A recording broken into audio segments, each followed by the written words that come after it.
ফুল আমরা কম বেশি সবাই ভালোবাসি। আজ ফুল ভালোবাসে এমন একটি মেয়ের পেন্টিং নিয়ে চলে এলাম। হ্যালো এভরিওয়ান, আমি ঋতু। কালার প্যালেট পেজে আপনাদের সবাইকে স্বাগতম। আমার মনে হয় না এই পৃথিবীতে কেউ এমন আছে যে ফুল পছন্দ করে না। সবাই মনে হয় কম বেশি ফুল পছন্দ করে। পেন্টিংটি সাবজেক্টটুকু আমি কালারফুল রাখছি না, এটা একবারে হালকা কালার রাখছি। এখানে আমি হালকা অ্যাশ রং ব্যবহার করেছি এবং স্কিনের যে কালারটুকু রেখেছি সেটা একটু ডার্ক অ্যাশ রেখেছি। শাড়ির কাজটুকু আমি করে নিয়েছি অ্যাশ কালার দিয়ে এবং ব্লাউজটুকুও আমি অ্যাশ কালার ব্যবহার করেছি এবং সেই সাথে ডার্ক অ্যাশ রং ব্যবহার করে একটু শাড়ির যে ভাঁজগুলো রয়েছে সেগুলো করে ফেলেছি। এখন চলে যাচ্ছি কিছু ফুলের দিকে। এখানে আমি কিছু সূর্যমুখী ফুল ব্যবহার করেছি। এই সূর্যমুখী ফুলের মাঝখানের যে খয়েরি অংশটুকু রয়েছে সেটুকু প্রথমে করে নিয়েছি, তারপর হলুদ রং ব্যবহার করেছি, তারপর অল্প একটু কমলা রং ব্যবহার করে ফুলের কাজটুকু করে নিচ্ছি, তারপর সবুজ রঙের সাহায্যে পাতা এবং ডালের কাজগুলো করে নিচ্ছি। এখন চলে যাচ্ছি ব্যাকগ্রাউন্ডের দিকে।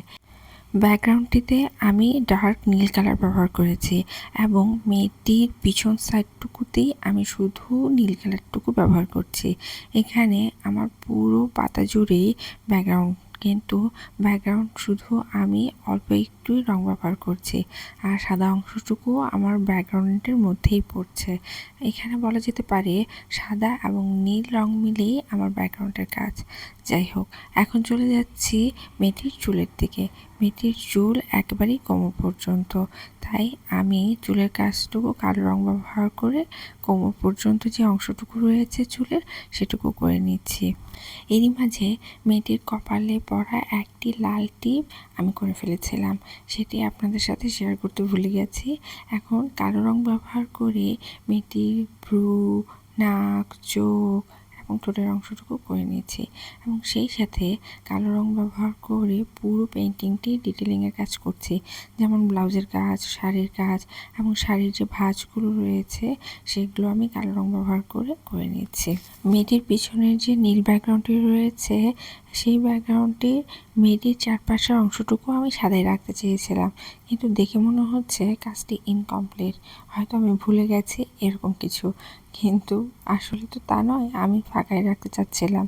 কিন্তু এই যে ইনকমপ্লিট দেখালে তো আসলে কাজটি ভালো লাগে না, তাই সেই কাজটি আমি নীল রং ব্যবহার করে নিয়েছি।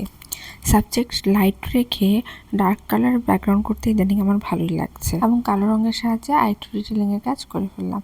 এই তো কাজ আমার শেষ। ভিডিওটি যদি ভালো লেগে থাকে লাইক, কমেন্ট, শেয়ার করতে ভুলবেন না। ধন্যবাদ।